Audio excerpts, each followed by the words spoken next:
আসসালামু আলাইকুম রহমতুল্লাহ বারাকাতু। ইসলাম প্রিয় ভাই বোনেরা, আমি আপনাদের মাঝে একটি বিষয় নিয়ে আলোচনা করব, সেটা হলো বিতিরের নামাজ নিয়ে। বিতিরের নামাজে দোয়ায়ে কুনুত পড়া ওয়াজিব। কেউ যদি না জানে সে কি করবে, কি করণীয়? তো বিতিরের নামাজে দোয়ায়ে কুনুত পড়া ওয়াজিব। এশার নামাজের পর 2 রাকাত সুন্নত পড়ার পরে আমরা যে বিতিরের নামাজ পড়ি 3 রাকাত,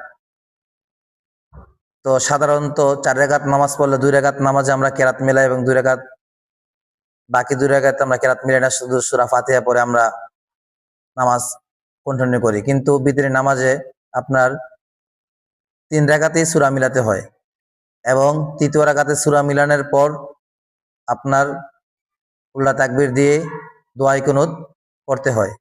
তো এই দোয়ায়ে কুনুত যদি আমরা না জানি তাহলে কি আমরা নামাজ পড়তে পারবো? আমাদের নামাজ হবে কিনা? আসলে ভাই, দোয়ায়ে কুনুত পড়া তো ওয়াজিব।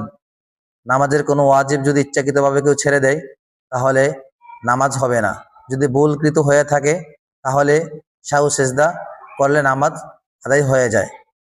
তো আমরা যদি কেউ না জানি তাহলে আমরা কি করব?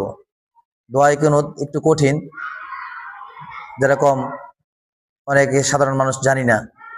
তো আমরা নিজে দোয়ায়ে কুনুত শেখার চেষ্টা করতে হবে এবং দোয়ায়ে কুনুত পড়ার বিকল্পে যতদিন আমরা না শিখতে পারবো ততদিন আমরা যে উল্লা তাকবীর দেওয়ার পরে যে দোয়া কেনতরা পড়তাম, আল্লাহুম্মা ইন্না নাস্তাঈনুকা ওয়া নাস্তাগফিরুকা ওয়া নু'মিনু বিকা, এই জায়গায় দোয়াটা পড়ি। কেউ যদি না পারে তাহলে এই দোয়ার জায়গায় সে রব্বানা আতিনা ফিদ দুনিয়া হাসানা এই দোয়াটা পড়তে পারে। যদি এটাও না পারে, এটা পড়তে পারে সুবহানাল্লাহি আলহামদুলিল্লাহি আল্লাহু আকবার। যদি সেইটা পড়ে তাহলে তার নামাজ আদায় হয়ে যাবে, কিন্তু তার দোয়া কুনুত শিখা অবস্থায় থাকতে হবে, সেই দোয়া কুনুত শিখতে হবে।